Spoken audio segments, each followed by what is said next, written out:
Now for today's program. Deborah Dash Moore is the editor-in-chief of the Posen Library of Jewish Culture and Civilization and the Frederick G.L. Heatwell Professor of History at the University of Michigan. Joining Deborah today is Robert Siegel, who for 30 years was the senior host of NPR's award-winning evening news magazine All Things Considered, and is currently a special literary contributor to Moment. Now, before we welcome Deborah and Robert to our screen, we have a short video about the Posen Library.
Please welcome Deborah Dash Moore and Robert Siegel. Suzanne, thank you. And Deborah Dash Moore, welcome. It's good to talk with you. And congratulations on publication of volume 10 of this very daunting project that you are the editor of. You're going to talk with us about, it's not the catchiest title for a seminar, but why the years 1973, 1977, 1989, and 1993 were critical in the end of the 20th century. So before talking about any of those years, give us some sense of your criteria for saying that something was an especially critical year.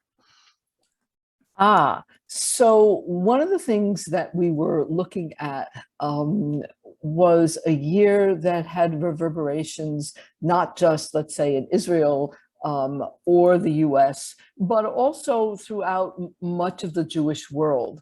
So these were years, in some cases, where specific events happened that we can pinpoint. But we also found that these 4 years sent sort of waves of influence that registered in art and in literature and politics, so that it provides a way of making sense of the relatively recent past also. Well, let's start then with 1973. When Okay. if you ask me to free associate Jewish and 1973, I think the Yom Kippur War, and Right. I think of a landmark moment in which what had been almost a giddiness of the success of the Six-Day War of 1967 gave way to a very serious pessimism and self-examination and political changes. Is that it? Is that what gets 73 in your circle of? Well, certainly that's really important for all the reasons you just said. But also, I think the same kinds of reasons are happening in the United States. 73 really marks the beginning of the end of the Nixon administration with Watergate. And in that way, it also sort of marks the end of the 1960s and both its accomplishments and its frustrations. And you get, after 73, forms of cultural expression, especially around feminism, but also in terms of gay culture, that appear within the United States. I would add as well that Salvador Allende is assassinated in 1973 in Chile, on 9/11, actually. Before that date had resonance for us in the 21st century. And that marks a significant change in the culture of Latin America. And he's not the only liberal left political figure who's going to be killed, and the rise of right-wing strongmen.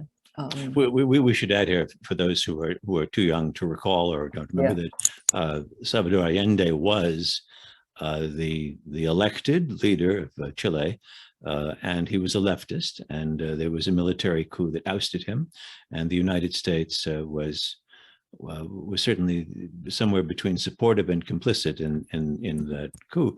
You know, one of the name that comes to the Jewish name that comes to mind with Salvador Allende and the waning days of the Nixon administration is Henry Kissinger.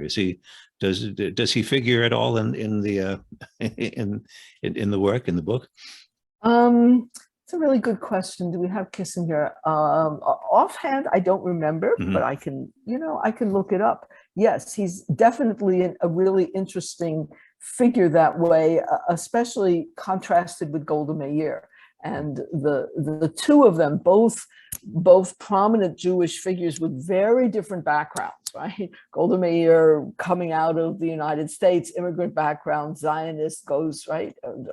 So far to date, the only woman prime minister of Israel. And Kissinger, growing up in Germany, coming to New York, the United States, and you sort of entering a career after military service, which takes him really to the pinnacle of power. So let me see, do we have Kissinger in this volume or not? All those differences, I think my father would have summed up to me as saying that she was a Russian Jew and he was a German Jew. You're right about that. My father would have summed up everything that you've just said. But I should explain that your examination here is not just of politics and statecraft and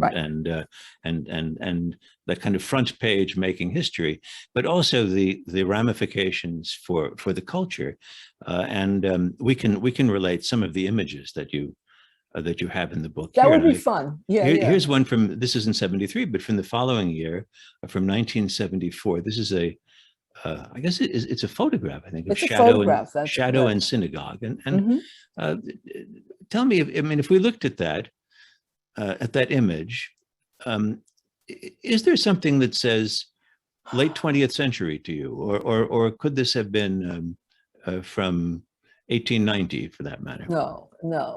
So first of all, it's a really interesting use of photography at this time. It's a form of photography that has started to be used in the earlier part of the 20th century, which is to say personal photography, right? This is a personal image, but the relationship of his shadow, right, the photographer's shadow on the Ten Commandments, right, the Aseret Dibrot, is really one that has real political resonances, right? I mean, this is in part about a gay man coming to grips with the commandments of Judaism and seeking a relationship, right?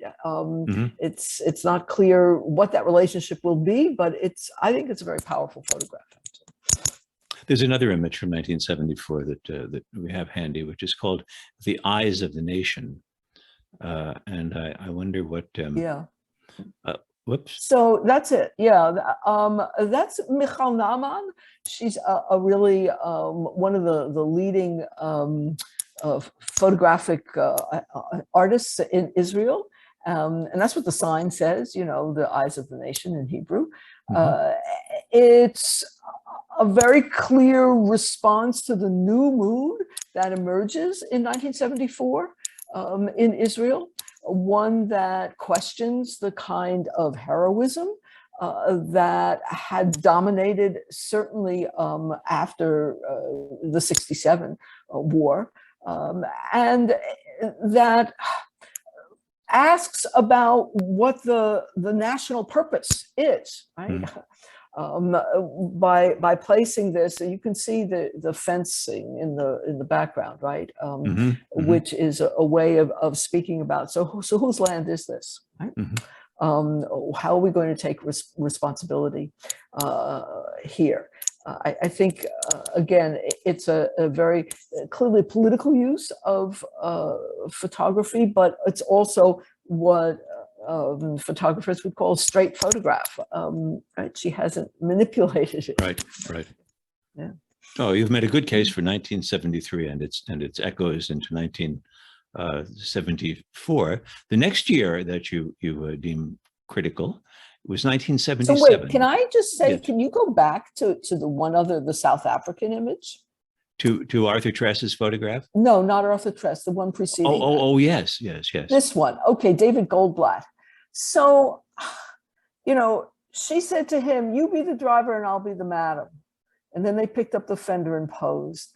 I think, you know, there's something about this photograph that speaks to apartheid and the struggle of apartheid that is becoming increasingly important in South Africa, and that Jews were documenting that as well.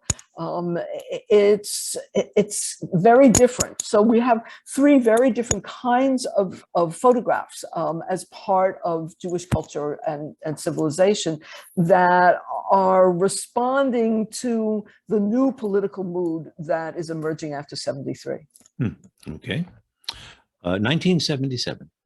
Yeah. What recommends 1977 into your top four here? Yeah. So look, I mean, you know, and I'm sure your dad would say the same thing.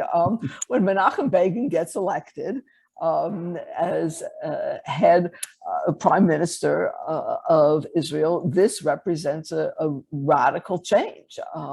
He has been in the opposition all his life. It's a peaceful transfer of power. Something that one can take pride in, especially since we know it doesn't always happen. And so 77 really brings a different kind of consciousness, I think, to Jews. Among the things that's going to arise is more of a consciousness of the Holocaust in a different kind of iteration that appears. You get a real flourishing in the United States of feminism in these years, right? And things don't occur exactly, but the international meetings of feminists leading American feminists like Letty Cotton Pogrebin or even Bella Abzug to recognize that Israel is a real issue about their feminism. And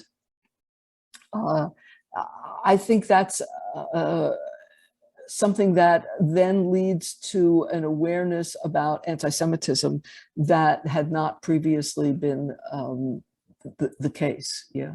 Now, again, I'm speaking as the externalist here, but what Right. to me, in the same way that 1973 means the Yom Kippur War, in thinking of Israel, certainly, 1977 and Begin's election, and we should explain that, yes, for 30 years, Begin's Likud movement, which was the party that represented the revisionist wing of the Zionist movement, the Zev Jabotinsky wing. They had been in the minority.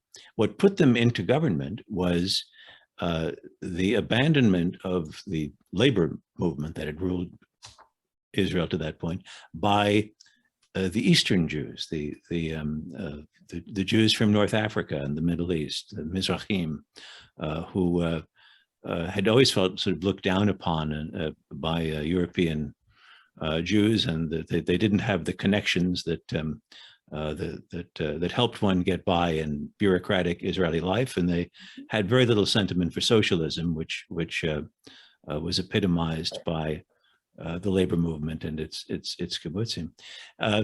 Does 77? Do you see it? Do you treat it as a kind of emergence of Middle Eastern, again, as you say, much more religious Jews than the Israeli leadership who preceded them, of them asserting themselves, and everyone in Jews throughout New York and Los Angeles realizing that, hey, there's a whole different bunch of Israelis out there who have had a pretty different historical experience than we have. Yes, I think that is one of the important aspects of 77, the increased consciousness of Mizrahi culture and the contribution that they have made. It appears in scholarship as well as, you know, in other cultural forms. I think also it's interesting because it runs parallel to this rise of Holocaust consciousness, which is sort of an alternative way of thinking about the past. And the Holocaust consciousness that emerges in the late 70s and 80s is in part from survivors themselves, or the children of survivors. Children of survivors. Children of survivors, which is important. And so you have these sort of two trends that are rather different, happening at the same time. Yeah. Although personally, I was very impressed with a friend Rob Satloff's study of the Holocaust in North Africa. The Mizrahim whose votes were critical in 1977 had not been at the core of that experience. I mean, they'd been on the periphery of that experience, and it really wasn't. It wasn't typical that every family had been right. victimized by it.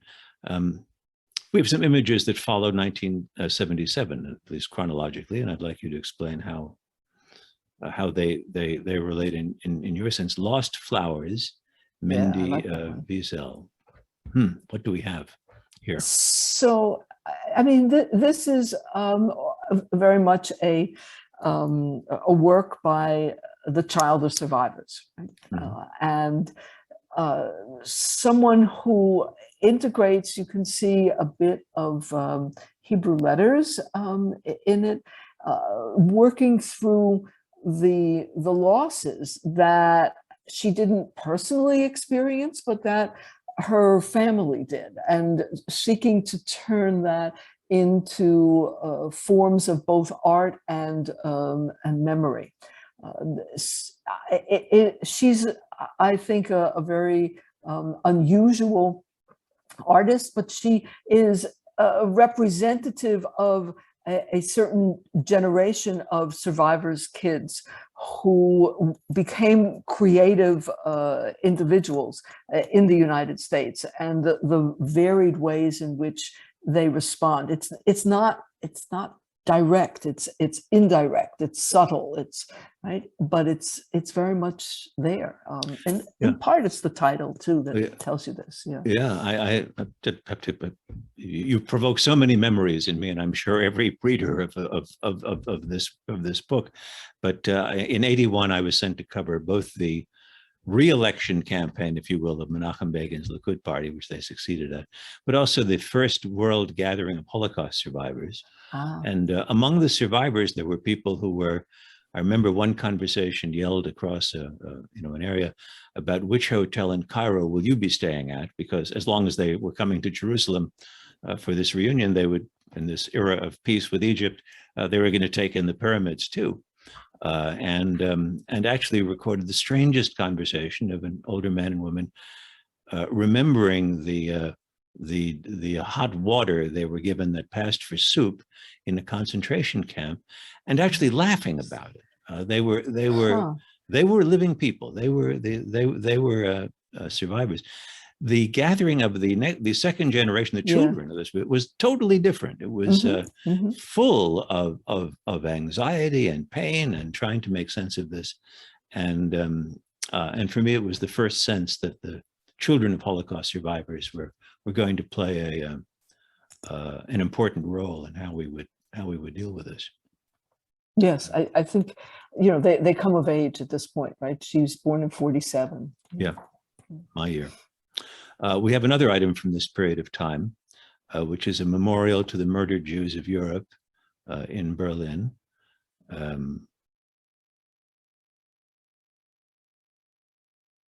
This is from much later. This is 2005. Right, so I've taken this out of sequence. That's okay.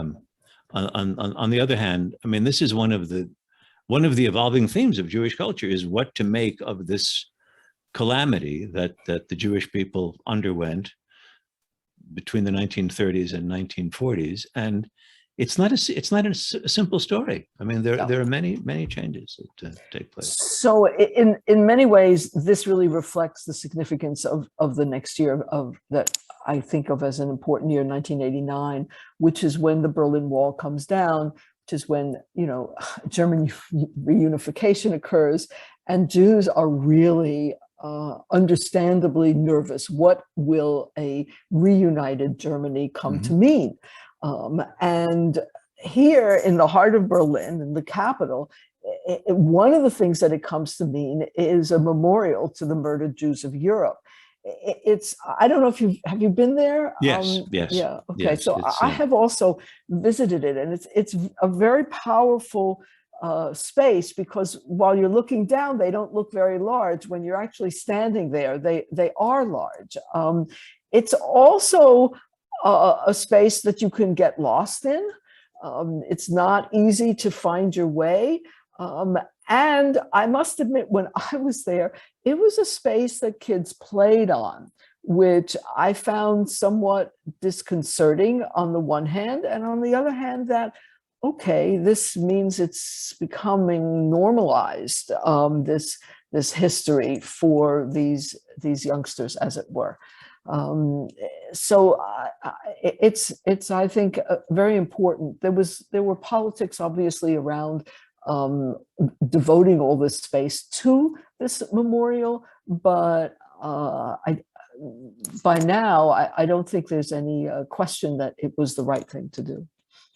And there developed somehow a new Jewish population in Germany and primarily in Berlin, right? Which is a terrific city to visit. If these days, I find it great fun, and there is some Jewish and very Israeli flavor to Berlin these days, which would have been completely unforeseen before. Oh, certainly, yeah. I mean, also Russian Jews. Yes, yes. There's a population of Russian Jews who have come to Berlin, who did not go either to the United States or Israel, which were the two main places where Russian Jews went. So, of course, with 89, it also symbolized it is the beginning of the end of the Soviet Union and the opportunities for Russian Jews to emigrate. Yeah. You've observed that it was also the year of an enormous demonstration in Washington in March to free Soviet Jewry, to permit the Jews of the Soviet Union a right to emigrate, which the Soviets had not acknowledged. They didn't acknowledge any right to emigrate, and eventually they were allowed to claim that this was a family reunion program that would permit Jews to apply to emigrate. A landmark moment. Yeah, that I think so. Yeah. It really. I mean, in Israel, of course, it's the first Intifada. which is really significant. Things had been quiescent through much of the 80s. I remember I was there on a Fulbright in the mid 80s, and the biggest issue at that time was inflation, runaway inflation. Yeah.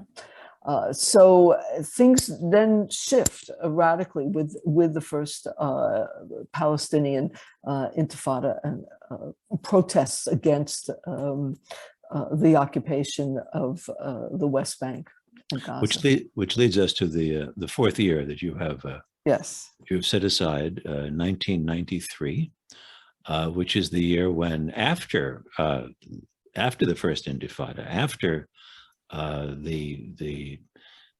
it had become clear that the situation was perhaps not stable, not tenable, the Israelis and Palestinians reach accords on at least Palestinian autonomy.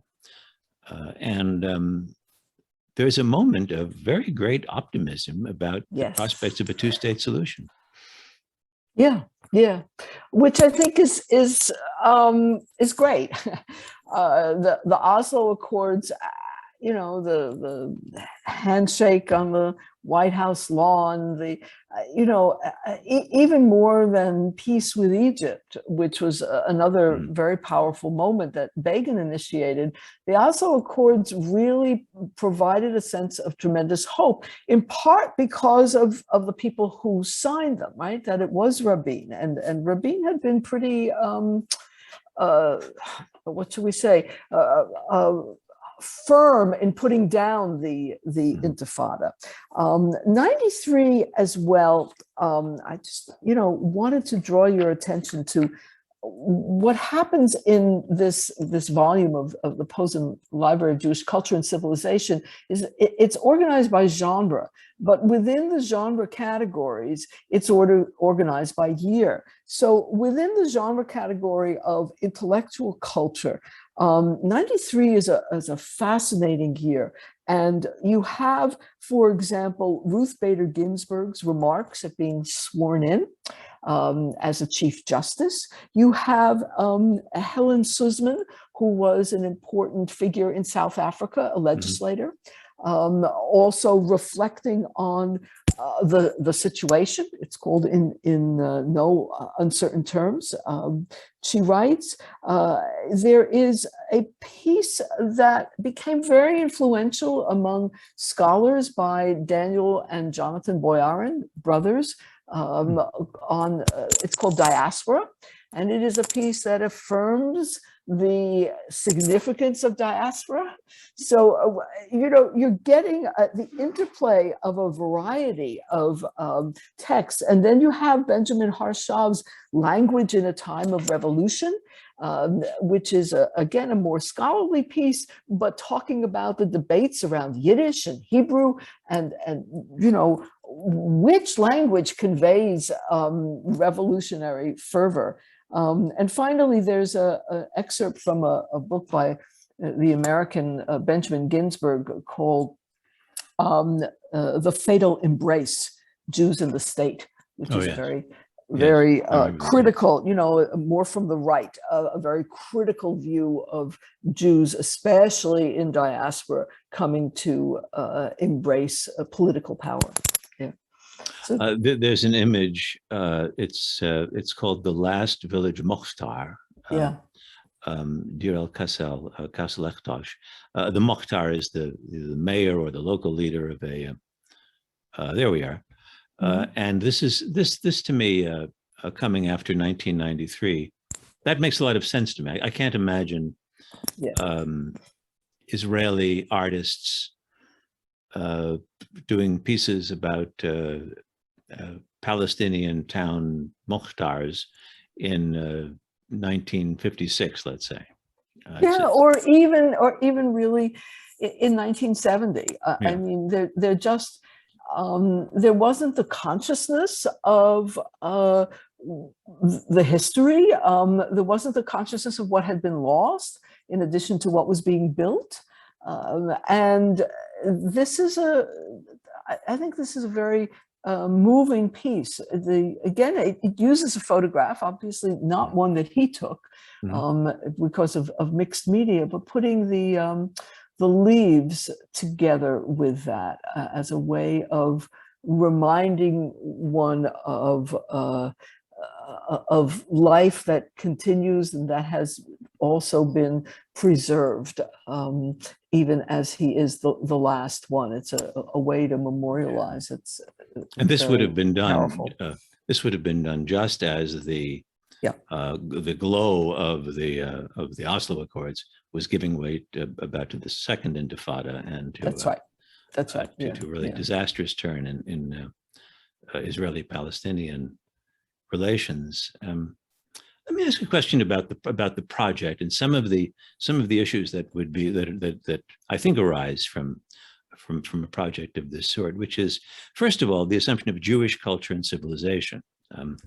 When we're talking, I don't know whether we mentioned the Chilean Jews and how they figured in Salvador Allende's demise, or certainly the Mizrahim, the Eastern North African Jews who turned Israeli politics on its head in 1977. There is some there's a lot of ground to cover there among all these. One could say that Irving Berlin had a lot more to do with American culture at the turn of the century than with Jewish culture and civilization. So I guess my question to you is, how strongly do you feel that there is such a thing as a coherent Jewish culture and civilization? So I feel very strongly that there is a Jewish culture and civilization. You put the modifier coherent to it. I snuck that in there, yes. Yes, you did. Okay. And I think that one of the things that the Posen Library is trying to do is to bring together these different pieces, right? And to ask the question, so is it coherent, right? How do we connect? I gave you 5 examples from 1993. How do we connect Ruth Bader Ginsburg with Helen Suzman, aside from the fact that they're both, women in politics in essence? But they're very different kinds of feminists, and does Benjamin Ginsburg's really attack on Jewish liberal politics fit with the kind of radical essay that the Boyarin brothers are writing about diaspora? I think they do. I mean, obviously, I've been involved in choosing these. And I think that they speak to certain kinds of common concerns that animate Jews in the late 20th and early 21st century. I wouldn't go so far as to say that it's coherent, but I think that there are very clear themes that emerge. Among those themes are those of feminism, the Holocaust, which we've mentioned, the voices of Jews who we've not heard from before, because they've tended to be, ignored. So we're using and bringing to consciousness texts that are not sacred, right? They're not canonized, but the anthology project itself, I would say, is a very Jewish endeavor. This is one of the ways in which Jews produce culture. They anthologize, right? Whether it's your Passover Haggadah, or it's your prayer book, or it's the Bible itself, right? Anthologizing is sort of the Jewish way of dealing with diversity and the multiplicity of viewpoints.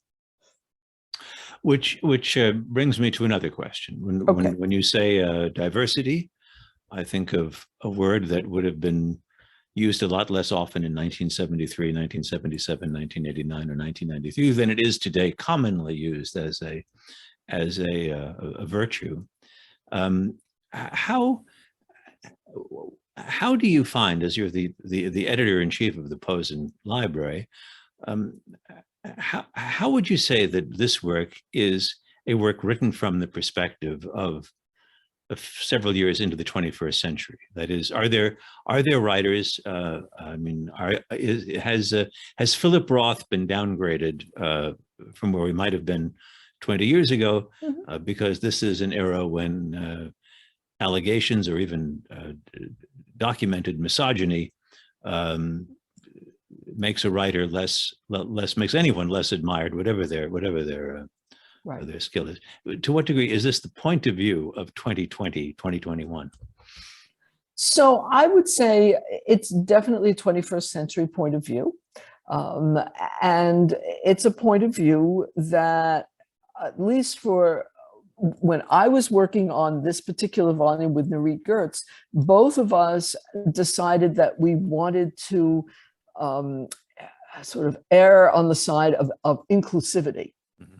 So yeah, there's some Philip Roth in the volume, but you know, the volume begins with Saul Bellow, as you might expect, but then the next selection is from Erica Young and Fear of Flying, which maybe you wouldn't expect, right?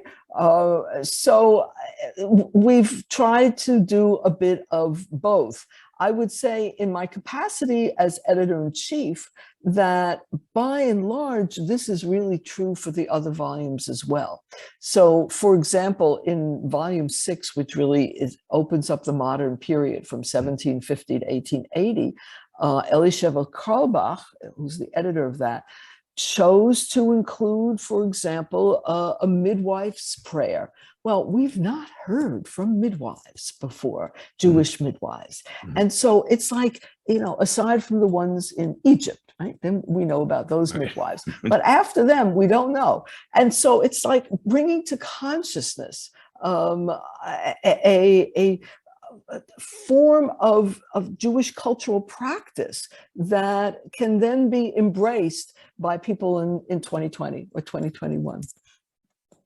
Were you, was it important to you to bring to an English reading audience writers who had written in Hebrew or Russian or Polish, whatever it might have been, Yiddish, whom they wouldn't have been necessarily familiar with? Yes, we did a lot of translation for this. It was very important. I mean, we've translated at least from 19, maybe 20 different languages. I like to say from Amharic to Yiddish. We've got all of these different sources, but tons of European languages, including, you know, less known ones or less often translated, like Hungarian. And, but we also have Polish and Czech and, you know, Russian and all the Western European languages. We have translations from Ladino and from Judeo-Arabic and Judeo-Persian. So a number of these Jewish languages that are usually only available to specialists. That was a very important piece of it to make available in English. Coming out at the end of this phase of the project, at the publication, are there things in volume 10 of this project that would have been very surprising to you when you were beginning it? That is, are there things that are in there that you wouldn't even have guessed at when you first began doing it? So I discovered things that I was not aware of.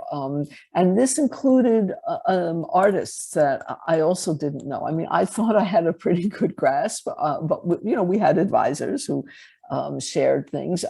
If we go back to the slides, there's one of those artists that I did not know. There's, I believe it's the last slide,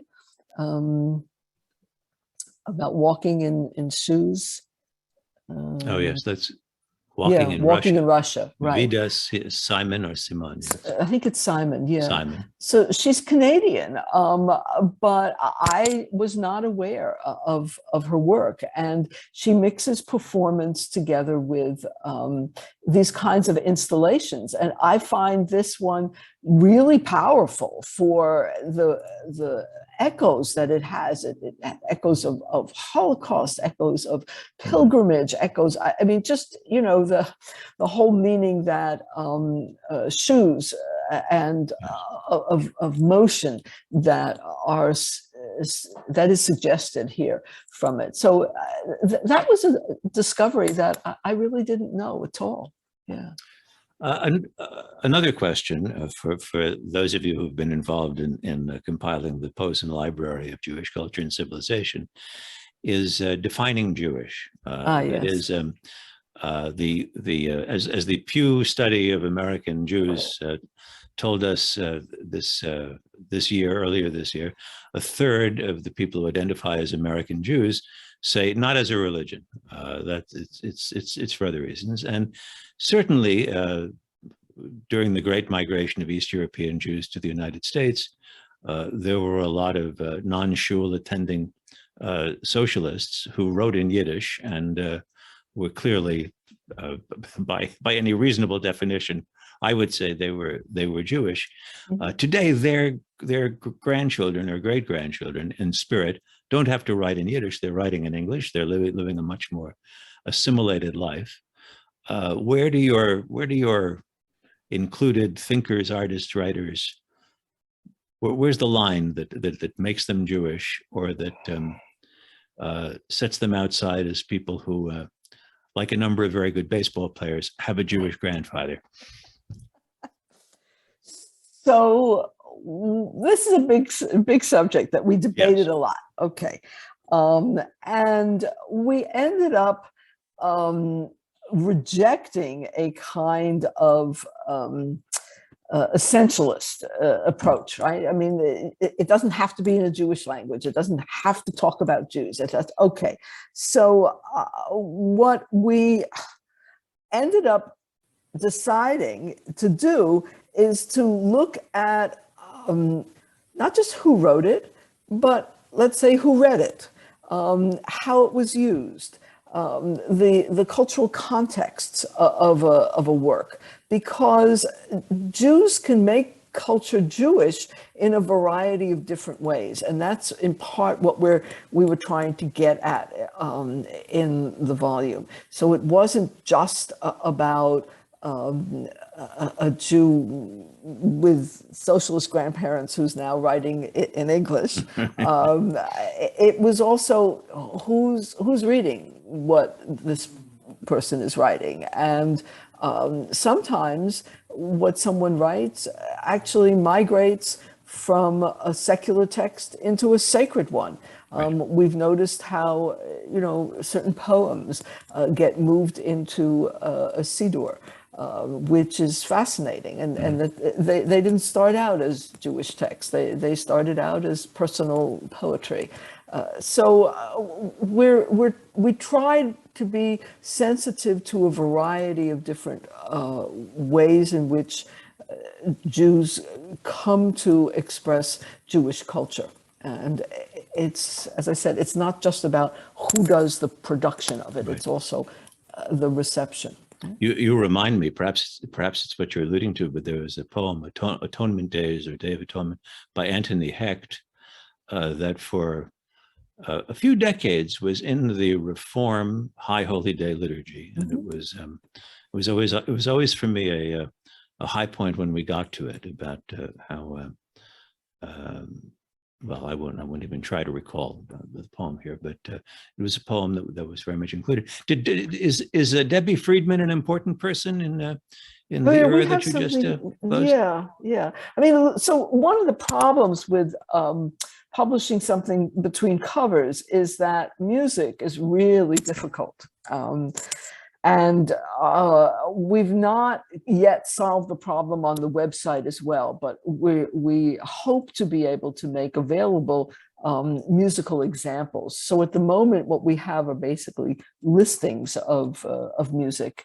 In some cases, we've reproduced lyrics, right? as a way of with songs, for example. Mm-hmm. But it's very difficult to do music and to do the other performing arts, right? I mean, theater, you can reproduce a bit of script, you can write, but it's not the experience. We don't have dance, we don't, right? Right. And Right. these are important too, but yeah. And by the way, on the earlier question about what is Jewish, who's Jewish, Yeah. did Bob Dylan make the cut? Yeah, Bob Dylan made the cut. Was there some discussion of that in the editorial meetings? No, and it's Okay. funny, he made the cut even before he got the Nobel Prize. Mm. So yeah, he made the cut not in this volume, but in the preceding one. Because from post 73, he's doing other kinds of stuff, but Right. the pre 73 songs, yes. So speaking of the previous volume, if you asked Yeah. me as a Right. post-war baby boomer, Okay. what was the history? What was the hinge year that I lived through? That there were things Yeah. changed. What's the year that will go down in history? The way that 1848, went down in history.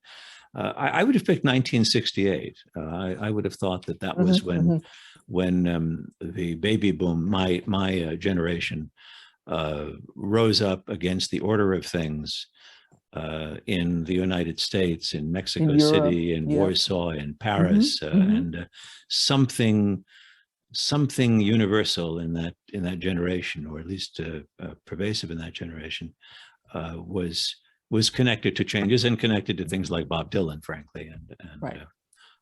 And so 68 would have been to me a real major year. I don't know if you'd done the previous volume whether you would have said that as well, but do you think it compares in significance with the years that we've talked about? Yes, I do. I since I haven't, didn't actually work on the previous volume, volume 9. Right. I can't recall specific pieces of literature or art or other things that came out of it, but it's a very important year. One of the years that I know the two editors, David Roskis and Samuel Kassow, of that volume feel is extremely important is 1943. Their volume goes from 39 to 73. And 43 is this kind of pivotal year for Jews, both under Nazi domination, as well as Jews living outside of that. And they've made a very persuasive case about this as a really pivotal year. Which I think a lot of us who haven't approached it in a critical manner tend to blur as one of the war years. That's correct. That's correct. But it's sort of the point at which the murder of European Jews really accelerates. There are a whole number of other key events there, and at that point in time, also, it's not yet clear who's going to win the war. Yeah, right? Yeah. Before I ask Suzanne Borden to forward some questions that she's received to you, I just wanted you to clarify one point. When you say Bello is in there, what does that mean? If we look at in the text, will there be an extract from something that Bello wrote, or a piece of writing about Bello, or an entire short story, or what?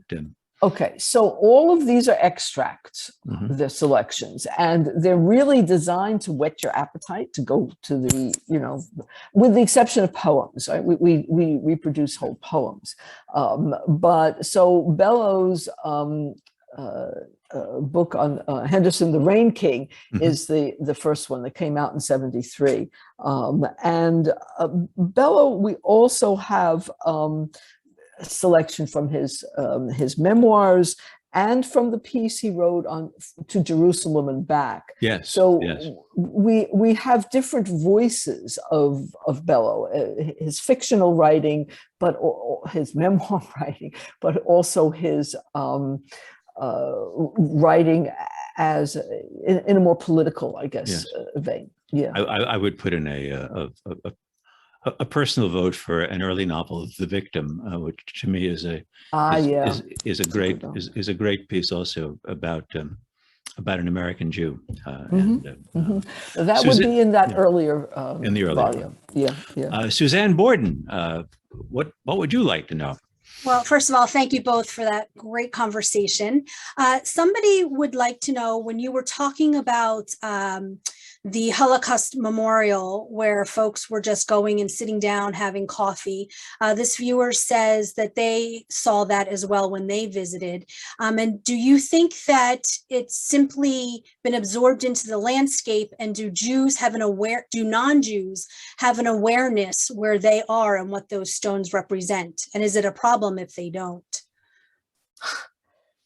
Okay, well, that's a really challenging question. I think that when people walk into the space, they're aware that they're walking into special space. And in that sense, that the memorial piece of it is, they're conscious of it. I take the having coffee on it, the kids playing around it, a bit the way people also often treat cemeteries, especially the cemeteries that are designed, the garden cemetery movement that was very popular in the 19th century. And it is making the awareness of death part of one's consciousness, part of one's living consciousness. Americans tend, I think, perhaps too much not to reckon with it, although maybe with the pandemic we've had more of that. But Jews certainly used to go into cemeteries, at certain times of the year to visit family graves. It wasn't only a place of solemnity and memorialization. It was also a place of drawing connections with the past. So that's my more positive spin on what's happening. I didn't ask any of these people if they knew what but at some point though, don't we have to assume that in the same way that Ron Chernow can make me understand why Ulysses S. Grant deserved a monumental tomb on Riverside Drive in Manhattan, the name of Ulysses Grant isn't meaningful to the children who are playing around his memorial. And at some point, no matter how much one wants to memorialize events, they fade into a sort of a background wallpaper pattern of life, and we don't think about the kings they memorialize or the battles they celebrate, or someday I fear the murders that they remind us of. It would be nice to live in a world where we weren't reminded of it because it didn't happen anymore. Yeah, but it happened. Yeah. But it does, Yeah. Suzanne? On the complete opposite end of that, do you include anything about comedians, and anything come to mind that's significant of the years you've talked about? The answer is yes. We do include humor. One of the problems, of course, with humor is that it doesn't travel across time quite as well as it might. So we have this thing from, that came out in Israel after 73 called Zu Eretz Zu, which is a sort of takeoff of the attributes of different types of Israelis. I think you need help decoding it. We have a couple of panels from this humor piece. There are also some jokes and that kind of stuff. But I know, at least with my students, that it's very difficult for them to recognize. They don't get the references and, you know, the things that make something funny. But the other angle to that same question, Deborah, is I think the Jewish, I should add, makers of the movie Airplane, a cult favorite among a certain part of the publication, recently said he could make the same movie today, except not with the jokes. That would be the only thing that would have to come out in the interest of taste. Was there a big Woody Allen argument in figuring out contemporary comedy and Jewish culture? No, because we did this, we made these decisions a while ago before some of the stuff about Woody Allen came out.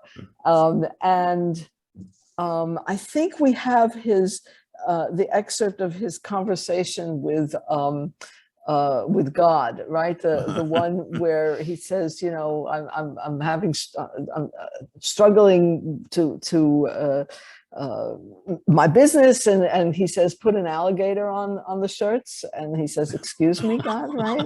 He says, just put an alligator on them, right? So yeah, that's a joke that someone won't get in a few years, but that's correct. But okay, yeah, okay. Yeah. Suzanne, we're running out of time, but I'm going to combine two questions. Are there lessons from these critical years that can be applied to today, talking about Jewish culture and civilization? And if you were to write a new volume of the first 20 years of the 21st century, what events stand out to you? Oh, geez. So look, for the second one, you surely would say, 9/11, right, of 2001. There's no question that represented a kind of sea change in attitudes. It reverberated throughout the culture in a lot of different ways. That would be one of those years. I'm not as sure about some of the others. I mean, there have been some really difficult things that have happened. I'm thinking about anti-Semitism and stuff, but that's not enough to necessarily make a year powerful. So we'll leave with that one for sure. Do you have one to add, Robert? Before I go back to the... I think maybe the Obama election, which is something global. It's a global precedent that somebody with roots in the global colonized South actually leads a government north of the equator. I mean, it's was a remarkable thing that happened.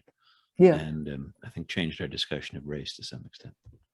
Yeah. Okay, that's really good. And what was the first part of that question again? Were there any lessons from those other years to apply to today?